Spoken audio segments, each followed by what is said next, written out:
It's January 27th. Last week I did a little take about power tools, and when I posted it to my YouTube channel and it plays, in the little column down to the side, there was a video by a girl. It was kind of cute. Pretty looking girl that said her 5 favorite power tools. And of course, they included a hair dryer and a curling iron, those kinds of things. And she said, now a guy might like to have a jackhammer, and I'm thinking, well, sis, you've never run a jackhammer, especially the air-operated ones, or you wouldn't say that. I don't think any guy likes a jackhammer. And you mentioned other things, power drills and such like. Well, that's very interesting. You figured that girls have certain kinds of power tools and guys have certain kinds of power tools. Well, yesterday I was digging a trench for somebody, a drainage trench around the house, and when I got there it looked like it was done, but there was a section that was kind of high, and she said, no, this section has to be dug out, and she left me to it. Well, I started digging and I ran into some concrete. I started digging around it, chipping at it, went home and got a sledgehammer and come back and I'm pounding at it. And the guy across the street's going to the mail, and he says, hey, he says, it's going to take you a long time and a jackhammer to get that out of there. And I'm thinking, well, maybe I can get down underneath it and then break it down.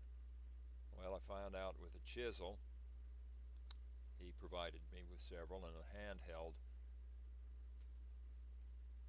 sledge, that I couldn't do it. So finally I go to the lady, go to the door and ring the doorbell, say, there's a old footing there from an old block fence. I'm going to have to do something about that. I'm going to have to go down and rent a power saw or a jackhammer. She says, oh, I've got a jackhammer in the garage. So I go back around to the job. She comes out of the north door of the garage with a case, brand new electric jackhammer in it, gets a cord out for me, and I plug it in, put the thing together, put on the gloves and the goggles, and go to work, and within a few minutes it just knocks away what we need, so the drain pipe will fit through there, and it just was beautiful. Just beautiful. So then we laid down this mesh to keep grass from getting into the pipe and stuff, and put down the pipe, connected it all, and folded on over the pipe, to keep the dirt and stuff out, so just water would go into the drain pipe.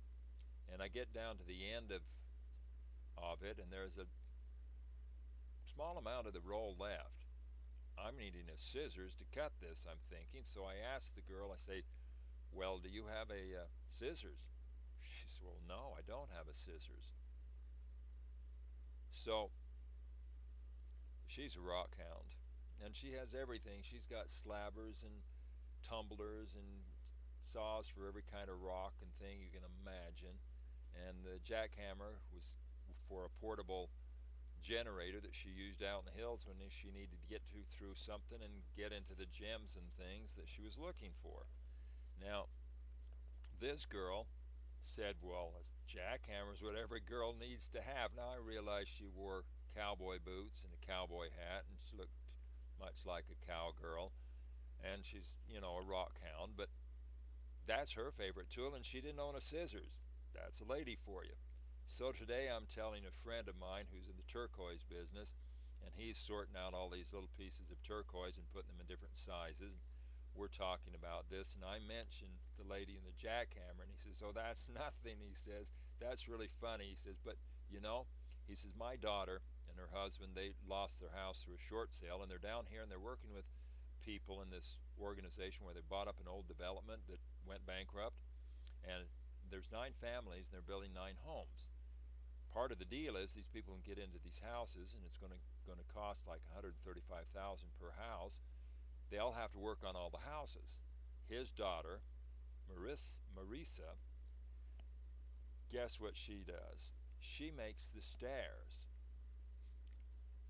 And he says she just loves her power nail gun. Loves it. That's her favorite power tool.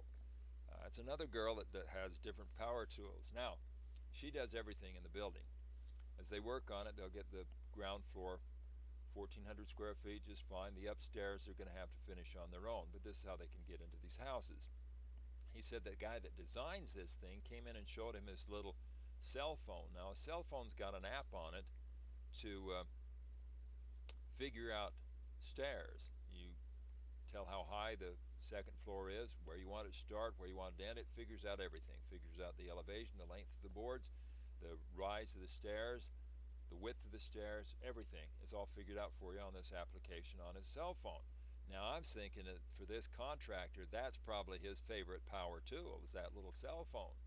So power tools can be any kind of power tools, and I don't think that certain power tools go with one sex over another sex. I think that, hey, some people like sewing machines. I knew a guy who was a director of a play I was in, and he used to knit, and he ran sewing machines much better than I can. That guy, those were his favorite sewing power tools. Well, anyhow, power tools could be power tools, and anybody can use power tools. So that's my take on power tools, and that's what I've learned in the last week since I did my last thing on power tools and saw this funny video by this young girl about her favorite power tools. Guys and girls, power tools, well, each person's individual. That's my take on it. And, well, I'm going to give you a tip of the day another day. That's my take on power tools for today. Thanks for watching, and, well, I'll see you next time.